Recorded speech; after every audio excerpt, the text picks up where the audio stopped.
I refuse to wax a trans woman out of respect for my husband. My name is Sarah, and I am a 34-year-old licensed esthetician. From a young age, I was fascinated by the beauty industry and the way it could transform not only a person's appearance but also their confidence. My journey into this field began in my late teens when I started working at a local spa. It was there that I discovered my passion for skincare and waxing, which eventually led me to pursue formal training and certification as an esthetician. Over the years, I honed my skills and built a reputation for being meticulous, compassionate, and dedicated to my clients' well-being. After gaining significant experience and saving up enough money, I decided to take the plunge and open my own small waxing salon. It was a dream come true, and I poured my heart and soul into creating a space that felt welcoming and safe for everyone who walked through the door. I named it Glow and Smooth, and it quickly became known for its serene atmosphere and exceptional service. My goal was always to ensure that my clients felt comfortable and cared for, no matter their background or needs. Glow and Smooth is more than just a business to me, it's a reflection of my commitment to providing a sanctuary where people can come to feel rejuvenated and confident in their skin. I meticulously designed the salon to have a calming ambience, with soft lighting, soothing music, and a clean, inviting decor. Every detail, from the choice of high-quality products to the personalized service, was thoughtfully curated to enhance the client experience. I take pride in the fact that many of my clients have been with me since the beginning, and they often tell me how much they appreciate the tranquil and respectful environment I have created. Running my own small waxing salon, Glow and Smooth, involves more than just performing services, it also requires meticulous organization and preparation for each client. My booking process is straightforward yet thorough, designed to ensure that every client receives the highest level of care and attention. Clients book their appointments through an online system that asks for essential information, including the type of service they require and any specific needs or concerns they might have. This system helps me prepare for each session, allowing me to tailor my approach to meet individual preferences and ensure a comfortable experience. I review the appointment schedule daily, making notes on each client's preferences and any special instructions they may have provided. One day, I received a booking from a new client named Alex for a full Brazilian wax. The appointment was set for the following week, giving me ample time to prepare. As with all new clients, I reviewed Alex's information in detail. The form was filled out correctly, and there were no specific notes or concerns mentioned. I made sure to have all the necessary supplies ready and to set up the room in a way that would be welcoming and comfortable. When the day of the appointment arrived, I went through my usual routine of sanitizing the room, arranging my tools, and ensuring that the atmosphere was calming and inviting. I have always believed that the environment plays a significant role in the client's overall experience, and I strive to make every visit to Glow and Smooth as pleasant and relaxing as possible. As the appointment time approached, I heard the soft chime of the doorbell, signaling Alex's arrival. I greeted her with a warm smile, inviting her into the reception area. My initial impression of Alex was positive. She seemed friendly and somewhat nervous, a common reaction for clients coming in for an intimate waxing service. I introduced myself and guided her to the treatment room, making small talk to help her feel more at ease. Once we were in the room, I began our usual pre-service consultation. This is a crucial part of the process, as it allows me to understand the client's needs and address any concerns they might have. I explained the procedure in detail, including the steps I would take to ensure her comfort and safety. As we talked, it became clear to me that Alex was a trans woman. This realization brought a wave of internal conflict, as I was reminded of the personal boundaries I had set for myself and the agreement I had with my husband. Mark and I had established certain boundaries early in our relationship to ensure mutual respect and comfort. One of these boundaries was that I would only perform intimate waxing services on biological women with female genitalia. This decision was based on our personal values and the need to maintain trust and respect in our marriage. While I have always been a strong supporter of the LGBTQ+ community, I felt that this boundary was necessary to respect both my own comfort levels and my husband's feelings. I found myself in a difficult position. On one hand, I wanted to provide Alex with the same care and respect that I offered all my clients. On the other hand, I felt a deep sense of obligation to adhere to the boundaries and agreements that had been a cornerstone of my marriage. The internal struggle was intense, and I knew I had to handle the situation with sensitivity and honesty. Taking a deep breath, I gently explained to Alex that while I fully supported her and the LGBTQ+ community, I had personal boundaries that I needed to respect. I told her about the agreement I had with my husband and how it related to my practice. I assured her that my refusal was not out of discrimination or transphobia, but rather a matter of personal comfort and maintaining the integrity of my relationship. Alex listened quietly, her expression shifting from confusion to disappointment. I could see the hurt in her eyes, and it pained me to know that I was the cause. I continued to explain that I specialized in waxing biological women and did not have the necessary experience to ensure her safety and comfort.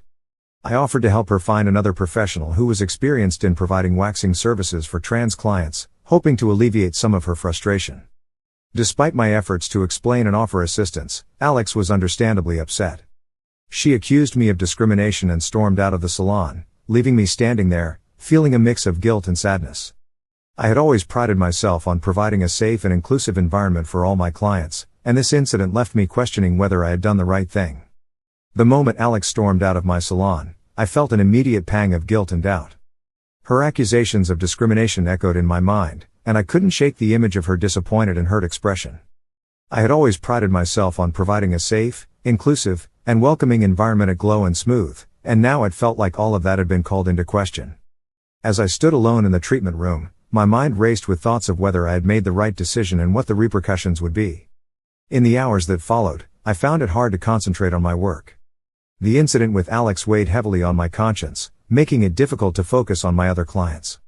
Each time the doorbell chimed, signaling a new appointment, I couldn't help but feel a twinge of anxiety, wondering if the next person coming in had already heard about what happened. By the end of the day, word had indeed started to spread. In the age of social media and instant communication, it didn't take long for news of the incident to reach the wider community. I began receiving messages and comments online, some supportive and understanding, others harsh and critical.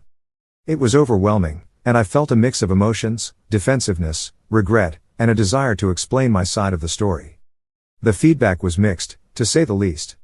Some people reached out to express their support, emphasizing the importance of personal boundaries and understanding the context of my decision. They appreciated my honesty and the fact that I had tried to handle the situation with as much sensitivity as possible. These messages provided some comfort and reassurance during a very turbulent time. On the other hand, there were many who were not so forgiving.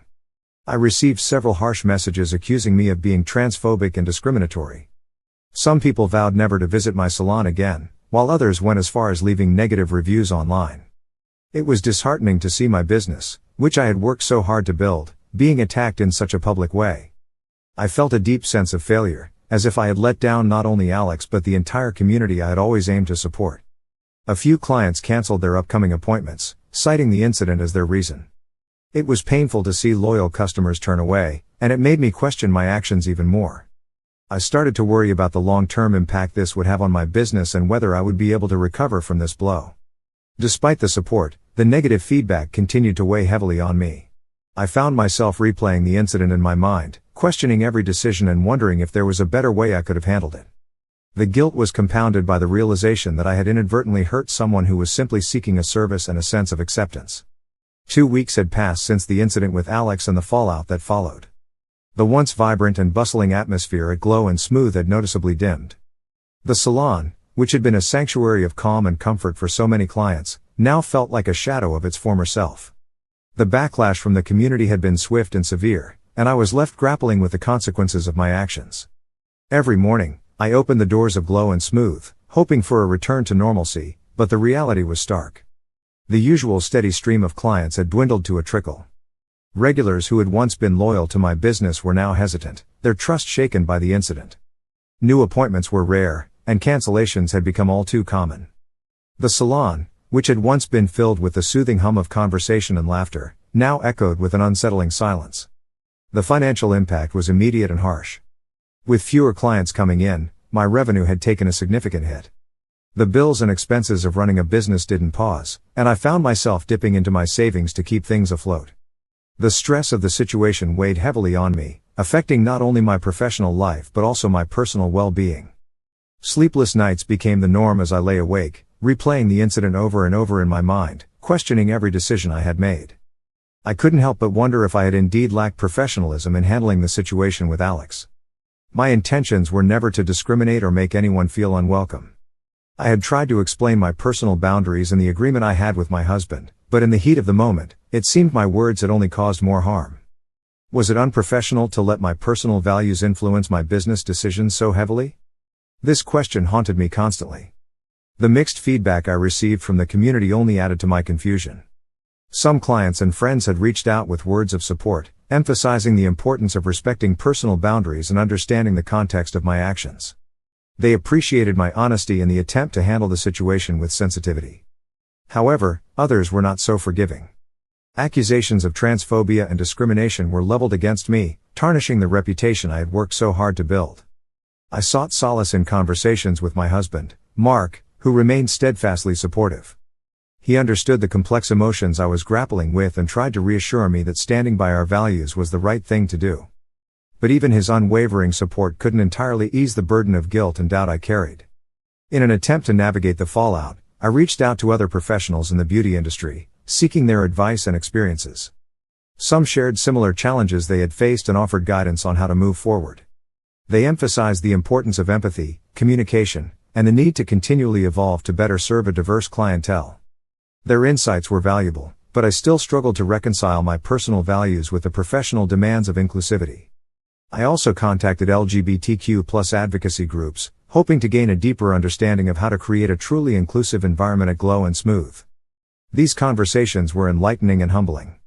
I realized that while my intentions were never to discriminate, the impact of my actions had been profoundly felt by Alex and potentially others in the community.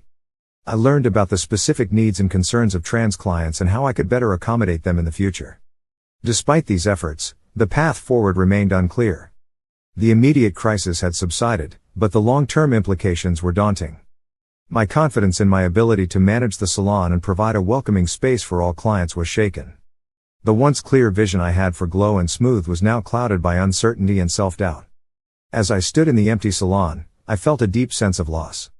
The dream I had worked so hard to achieve seemed to be slipping away, and I was unsure how to reclaim it. I knew that I needed to find a way to balance my personal boundaries with the professional responsibility of inclusivity, but the journey to get there seemed fraught with challenges. The incident with Alex had been a wake-up call, forcing me to confront my own beliefs and the impact they had on others. It had also revealed the fragile nature of trust and reputation in the business world. Moving forward, I was determined to rebuild and learn from this experience, but the road ahead was undeniably steep and uncertain.